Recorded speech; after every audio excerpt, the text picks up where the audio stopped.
कक्षा 12 भौतिक विज्ञान में सर्वाधिक अंक प्राप्त करने एवं पास होने के लिए सिर्फ 23 अंक केवल वस्तुनिष्ठ प्रश्नों से ही संभव है। जो छात्र कमजोर हैं वे छात्र एक एक अंक के उत्तर बहुत आसानी से याद कर लेते हैं।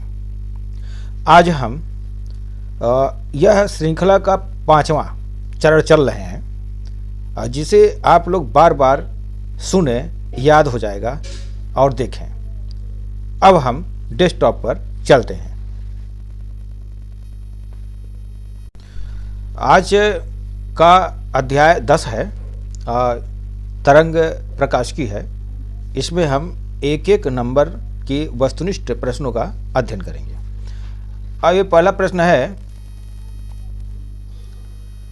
तरंगे एक स्थान से दूसरे स्थान तक संचरण करती हैं, तो इसका उत्तर होगा ऊर्जा। तरंगे एक स्थान से दूसरे स्थान तक संचरण करती हैं, तो इसका होगा उत्तर ऊर्जा। प्रश्न नंबर दूसरा, प्रकाश की तरंग प्रकृति का प्रमाण निम्न परिघटना से नहीं मिलता। यहां ध्यान देना है, कह रहा है नहीं मिलता। तो पहले हम ये जान लेते हैं कि तरंग प्रकृति का प्रमाण किस किस सिद्धांतों से मिला।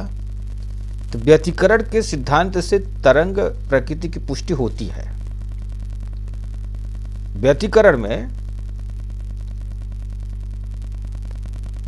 विवर्तन से भी तरंग प्रकृति की पुष्टि हुई, ध्रुवण से भी तरंग प्रकृति की पुष्टि हुई, लेकिन प्रकाश विद्युत प्रभाव से तरंग प्रकृति की पुष्टि नहीं होती है। इसलिए इसका उत्तर होगा ऑप्शन नंबर डी।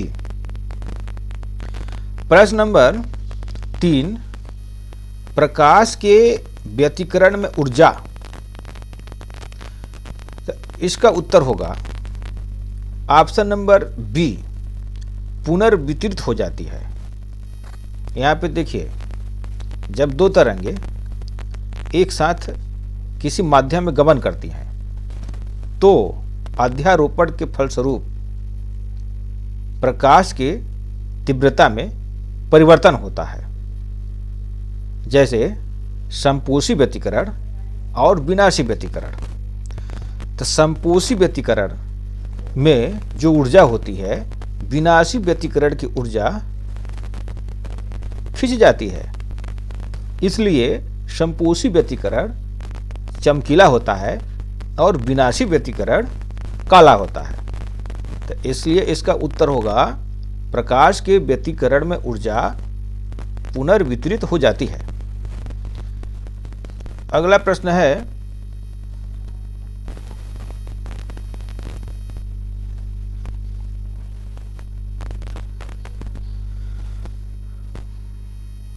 निम्न में से कौन सी परिघटना प्रकाश तरंगों में होती है किंतु ध्वनि तरंगों में नहीं होती। यहां पे बहुत अच्छा प्रश्न है। अपवर्तन, अपवर्तन में प्रकाश तरंगों की होती है, ध्वनि तरंगों में नहीं होती। यहां ध्वनि तरंग भी होता है और प्रकाश में भी होता है। जैसे हम किसी कमरे में आवाज लगाते हैं तो वह दीवार से टकरा करके हमारे ही तरफ वापस आती है। तो ये ध्वनि तरंगे ही भी क्या होते हैं, अपवर्तन होते हैं। विवर्तन, विवर्तन जैसे बाल के आकार का कोई वस्तु है, अगर कोई प्रकाश सीधी रेखा में गमन करता है तो उसके किनारों से मुड़ करके निकल जाता है। इस परिघटना को हम विवर्तन कहते हैं। अब व्यतिकरण में जब दो एकवर्णी प्रकाश तरंगे एक ही दिशा में किसी दूसरे माध्यम में एक साथ अध्यारोपित होती हैं तो उसके तीव्रता में परिवर्तन हो जाता है। इसी तरह ध्वनि में भी होता है। जैसे 2 व्यक्ति आवाज कर रहे हैं तो ज़्यादा आवाज गया, 3 व्यक्ति आवाज कर रहे हैं तो ज़्यादा आवाज गया। तो इस तरह से ध्वनि तरंग में भी व्यतिकरण होता है, जबकि ध्रुवण में ऐसा नहीं होता। तो ध्वनि तरंगों में ध्रुवण की घटना नहीं होती। देखिए, अब प्रकाश में होता है। जैसे ये जो प्रकाश है चकाचौंध है, पोलराइड क्रिस्टल से आप इसको गुजारते हैं तो जो लंबवत रेखाएं होती हैं, ध्रुवित जो प्रकाश होती है, वो ध्रुवित प्रकाश नहीं प्राप्त होता। उदाहरण के लिए हमारा चश्मा पोलराइड है, ठीक, जबकि ध्वनि तरंगों में ऐसा नहीं है। इसलिए इसका उत्तर क्या होगा? Option number D. प्रश्न नंबर 5, यहां कह रहा है कि प्रकाश के 2 स्रोतों को कला संबंध कहा जाता है, जबकि उनके द्वारा उत्पादित तरंगों के, देखिए 2 स्रोतों का कला संबंध कहा जाता है। यहां कह रहा है 2 स्रोतों का कला संबंध कहा जाता है। तो इसकी परिभाषा ही है। इसकी परिभाषा थोड़ा सुन लीजिए। परिभाषा इसका, ऐसे स्रोतों को कला संबंध स्रोत कहते हैं जिनमें से निकलने वाली तरंगों की आवृत्तियां समान होती है तथा कलांतर नियत होता है। प्रकाश स्रोतों के कला संबंध होने के लिए शर्तें कि दोनों की आवृत्तियां बराबर हों और कलांतर शून्य हो। तो इसलिए ये परिभाषा में ही है।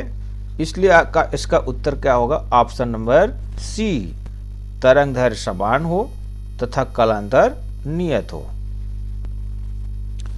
अब हम प्रश्न नंबर 6 में चलते हैं। प्रश्न है, किसी बिंदु पर 2 तरंगे निम्न समीकरण द्वारा निरूपित की जाती हैं। E बराबर E not sign omega T और तथा E2 बराबर E not sign omega T plus five. इस बिंदु पर विनाशी व्यतिकरण उत्पन्न होगा यदि, देखिए एक ही सीध में चल रहा है, दोनों तरंगे हैं, केवल चेंजिंग यहां है, ये फाई का, कहां पे है? ये फाई का है। देखिए एक तरंगे का समीकरण ऐसे होगा,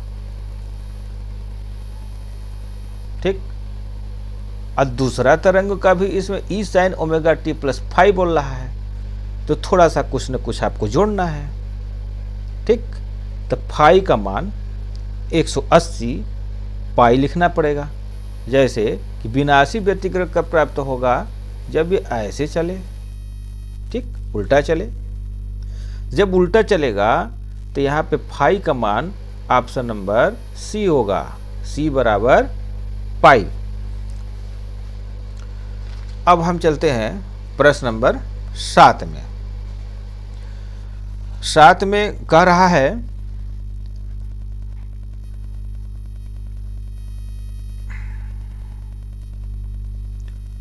यदि y बराबर 4 साइन ओमेगा टी और y2 बराबर 3 sign omega T plus pi बटे 3 द्वारा निरूपित 2 तरंगे एक बिंदु पर व्यतिकरण करती हैं, तो परिणामी तरंग का आयाम होगा लगभग।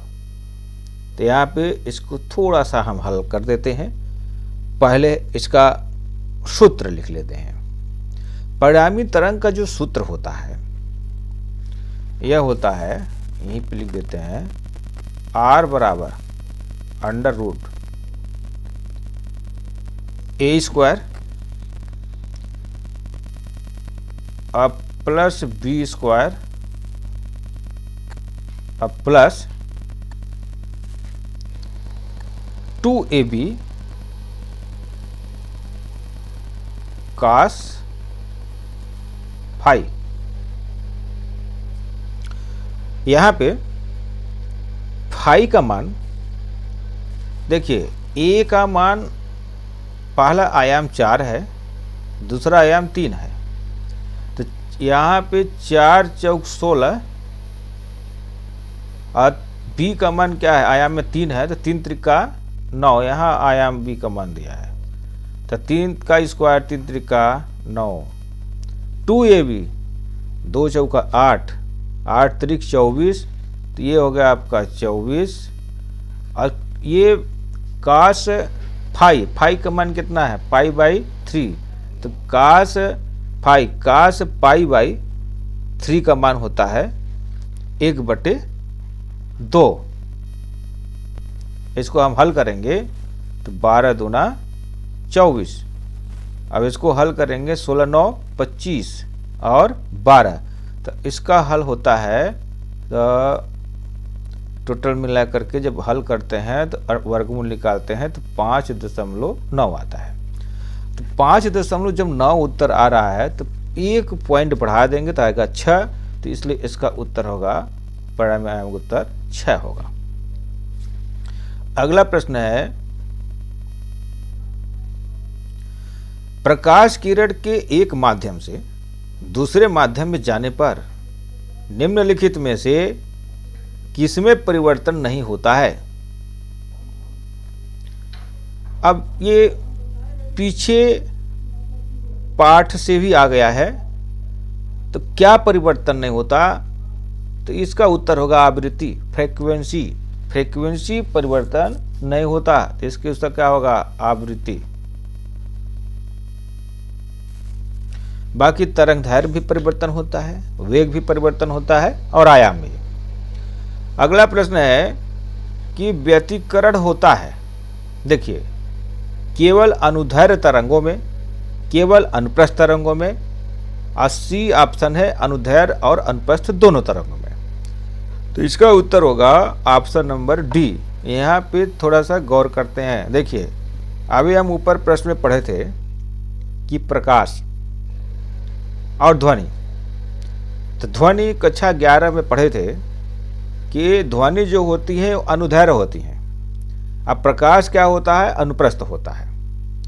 अब इससे आपको ये पता चल रहा है कि व्यतिकरण दोनों में होता है, अनुदैर्घ्य और अनुप्रस्थ दोनों में होता है। अब हम चलते हैं खाली स्थान की ओर।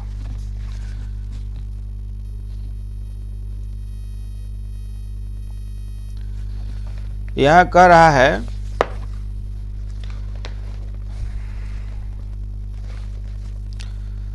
प्रकाश से संबंधित कणिका सिद्धांत ने दिया, तो किसने दिया, न्यूटन ने दिया, तो इसका उत्तर आप न्यूटन लिख दीजिए। ठीक, प्रकाश से संबंधित कणिका सिद्धांत न्यूटन ने दिया। प्रश्न नंबर दूसरा, व्यतिकरण में ... का पुनर्वितरण होता है। अभी हम ऑब्जेक्टिव टाइम में ऊपर किसका, ऊर्जा का पुनर्वितरण होता है। ऊर्जा किसका होता है, ऊर्जा का, संपोषी व्यतिकरण और विनाशी व्यतिकरण। तो जितना विनाशी व्यतिकरण की ऊर्जा होती है वो संपोषी व्यतिकरण की ओर खिसक जाती है, तो केवल ऊर्जा का पुनर्वितरण होता है। प्रश्न नंबर 3, संपोषी व्यतिकरण के लिए तरंगों के मध्य कालांतर होता है। ये देखिए, इसको याद करना पड़ेगा। संपोषी व्यतिकरण के लिए तरंगों के मध्य कालांतर 2n पाई होता है, 2n पाई। यहाँ जब हम n का मान रखते जाएंगे, जैसे 0 1 2, तो ये सब निकलता जाएगा। n का मान जैसे ही 1 रखेंगे तो 2 पाई होगा, 2 रखेंगे तो 4 पाई आएगा, 3 रखेंगे तो 6 पाई आएगा, तो 2 का अंतर है। तो संपोषी व्यतिकरण के लिए तरंगों के मध्य कालांतर 2n पाई होता है। अब विनाशी आ जाएगा तो क्या होगा, 2n + 1 और कोष्टक में पाई। और प्रश्न नंबर 4, प्रकाश से संबंधित तरंग सिद्धांत डॉट डॉट डॉट ने दिया था। तो इसका उत्तर होगा हाइगन ने दिया था। किसने दिया था? हाइगन ने दिया था। तो प्रकाश से संबंधित तरंग सिद्धांत किसने दिया? हाइगन ने दिया। प्रश्न नंबर 5, प्रकाश के व्यतिकरण को प्रदर्शित करने वाला पहला प्रयोग था वही यंग का प्रयोग था। पहले एक स्लिट से तरंग को गुजारा जाता है, कुछ दूर जा करके 2 स्लिटों से उसी तरंग को गिराया जाता है। ठीक, ये यंग का प्रयोग होता है। ये किसका हो जाएगा? यंग। प्रश्न नंबर 6, साबुन का बुलबुला डॉट डॉट डॉट की घटना के कारण रंगीन दिखाई देता है। जहां भी प्रश्न कह देगा रंगीन तो आप बेधड़क व्यतिकरण लिख दीजिए। क्या लिख देंगे? व्यतिकरण। ठीक, व्यतिकरण। अब प्रश्न नंबर 7, यदि 4 और 5 आयाम वाले प्रकाश के मध्य व्यतिकरण की घटना हो तो दीप्त और अदीप्त फ्रिंजों की तीव्रता का अनुपात होगा। तो इसका सूत्र देखिए, ऊपर कर लेते हैं, फिर इसको समझाना भी है। ठीक, 4 और 5, A1 का मान 4 है और A2 का मान 4 है। तो दीप्त का होता है I1। इसका सूत्र हो जाएगा A1 प्लस A2 का होल स्क्वायर। अनुपात का अदीप्त तीव्रता का हो जाएगा I2। तो इसमें क्या हो जाएगा? A1 माइनस A2 का होल स्क्वायर। यहाँ A का मान 4 दिया है और A1 का मान 4 दिया है और A2 का मान 5। तो A1 का मान 4 रखेंगे, A2 का मान 5 का 4 धन 5 का स्क्वायर यानी 9। 9 का स्क्वायर 9 9 81 हो गया बटे A1 का मान कितना है? 4 ऋण 5, तो ऋण 1 आएगा। इसका ऋण 1 का वर्ग करेंगे तो कितना? 1 आएगा। तो इसमें कितना अनुपात हो जाएगा? उत्तर 81:1 इसका उत्तर हो जाएगा। ठीक, अब हम अगला प्रश्न लेते हैं। एकल स्लिट द्वारा विवर्तन डॉट डॉट डॉट विवर्तन का उदाहरण है। तो एकल स्लिट ये फ्राउनहोफर का है। एकल स्लिट जब जाता है, जैसे यहाँ से प्रकाश निकल रहा है यहाँ से, ठीक, तो ये यहाँ से ऐसे करके ऐसे ऐसे घटता जाता है, इसको क्या बोलते हैं? फ्राउनहोफर। प्रश्न नंबर 9, ज्यामितीय छाया में प्रकाश के अतिक्रमण की घटना को, ज्यामितीय छाया में प्रकाश के अतिक्रमण की घटना को क्या कहते हैं? विवर्तन कहते हैं। ठीक, प्रश्न नंबर 10, कला संबंध स्रोतों के प्रकाश तरंगों के मध्य कालांतर समय के साथ, देखिए नियत भी लिख देंगे तब वो सही है, असमय के साथ परिवर्तित नहीं होता तब भी सही है, अपरिवर्तित लिख देंगे तब वो सही है। ठीक, अब हम आते हैं सही जोड़ी में।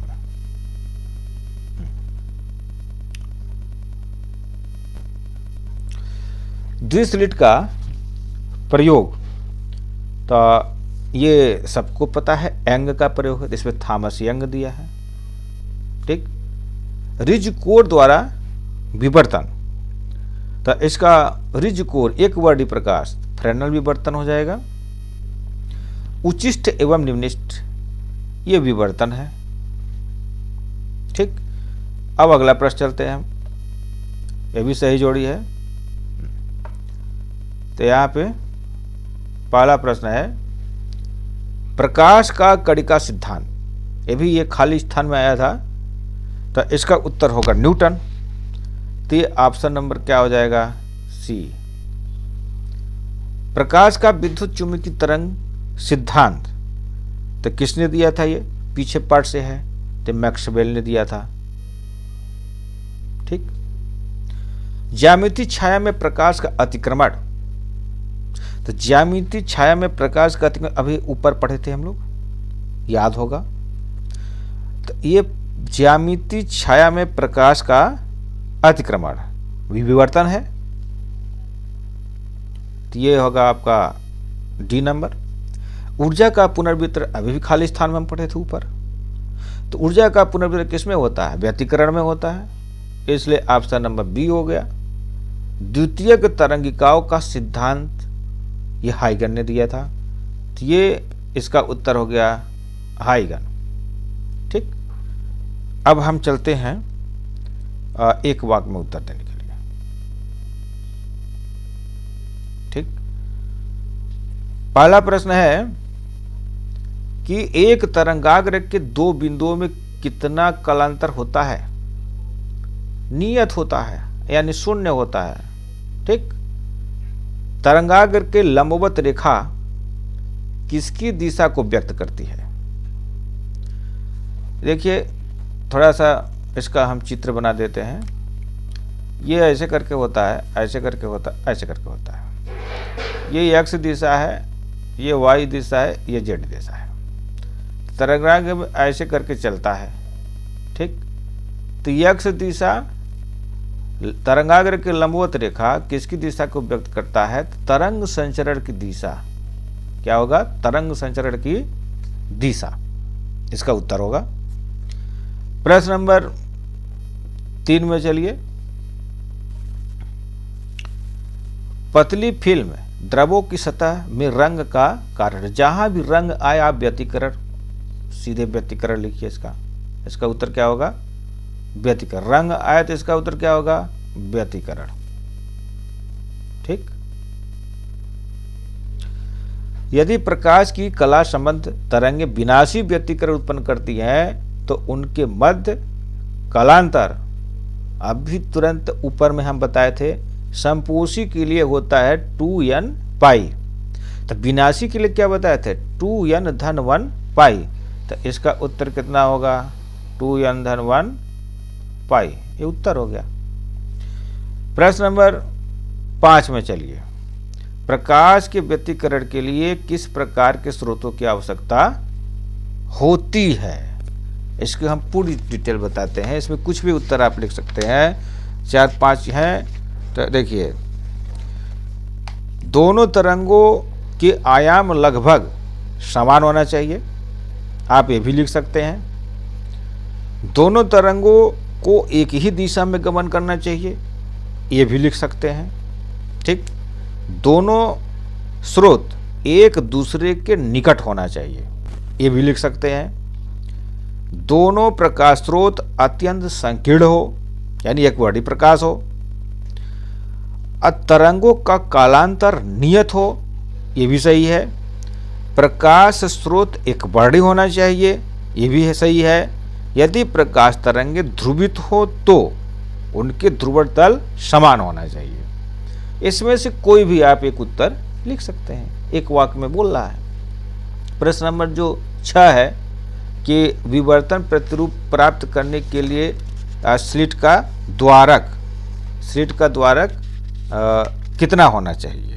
तो ये तरंग दैर्घ्य की कोटि का होना चाहिए 10⁻⁻6 मीटर। ठीक, तरंग दैर्घ्य की कोटि का आप लिख सकते हैं। प्रश्न नंबर 7, यंग के द्विप्रयोग में फ्रिंज चौड़ाई का सूत्र लिखिए। तो फ्रिंज चौड़ाई का सूत्र है बीटा बराबर डी लैम्डा। किसी किसी किताब में 2D लिखता है, वो भी सही है। आप स्मॉल डी लिख दीजिए, वो भी सही है।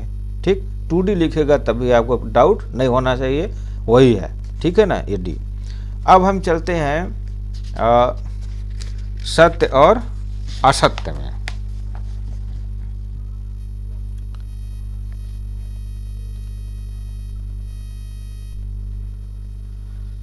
पहला प्रश्न है कि यदि माध्यम समान रहता है तो द्वितीयक तरंगिकाओं की चाल मूल तरंग की चाल के तुल्य होगी।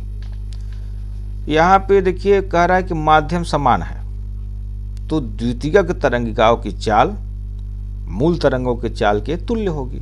ये बिल्कुल सही है, माध्यम समान है यहाँ कह रहा है। तो जैसा है वैसे, इसलिए क्या है, ये सत्य है। अब प्रश्न नंबर जो 2 है कि तरंगाग्र पर स्थित किन्हीं 2 बिंदुओं के बीच कालांतर कितना होता है, 90 डिग्री। तरंगाग्र पर स्थित किन्हीं 2 बिंदुओं के बीच कालांतर 90 डिग्री, ये असत्य है। प्रश्न नंबर 3, प्रकाश के व्यतिकरण के लिए कला संबंध स्रोत आवश्यक होते हैं। यह भी परिभाषा में बताए थे कि दोनों का कला संबंध होना चाहिए, तो आवश्यक है, तो यानी ये क्या होगा, आपका सही होगा। और संपोषी व्यतिकरण के लिए कालांतर कितना होता है, 2n पाई, अभी पहले ही चर्चा हुआ था ये, तो ये आपका संपोषी व्यतिकरण 2n पाई होता है, यानी ये सही है। विनाशी व्यतिकरण के लिए यहाँ पे कह रहा है कि फाई बराबर 2n पाई, नहीं, फाई बराबर 2n पाई नहीं, 2n + 1 कोष्टक में पाई होता है, इसलिए क्या होगा, ये असत्य होगा। अब प्रश्न नंबर 6 में व्यतिकरण फ्रिंजें समदूरस्थ होती हैं, तो ये भी सही कह रहा है। देखिए फ्रिंज की चौड़ाई में इतना चमकीला है तो फिर इतना काला है तो इतना चमकीला है, ठीक, तो ये एक उसकी बीटा का मान, चौड़ाई का मान दोनों का सब समान होता है, समदूरस्थ होती है, तो व्यतिकरण फ्रिंजें समदूरस्थ होती हैं, ये सही है। अब एक प्रश्न और है कि व्यतिकरण फ्रिंजों की तीव्रता केवल दीप्त फ्रिंजों से दूर जाने पर कम होती जाती है, नहीं बढ़ती जाती है, इसलिए ये इसका क्या होगा, ये असत्य होगा। तो आज का प्रश्न यही तक। यदि यह श्रृंखला आपको पसंद आया तो लाइक, कमेंट, शेयर और सब्सक्राइब अवश्य करें। धन्यवाद। जय हिंद, जय भारत।